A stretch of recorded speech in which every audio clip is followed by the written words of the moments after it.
So, good morning everyone. I am Kervin Calibo and I am 20 years old and I live in Sandayong Norte, Danau City. A Bachelor of Science in Computer Engineering, third year student.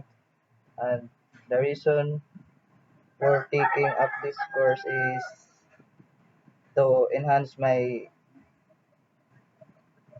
um, skills in computer, both software and hardware. And motto in life is patience is a virtue. And unsa ba? Kung kaya nila, kaya sa nato. So akong sports is playing basketball, billiard, sa pa man, mga kangguro. And akong hidden talent is kuan kana dila ko masaba kay daghang makahibaw.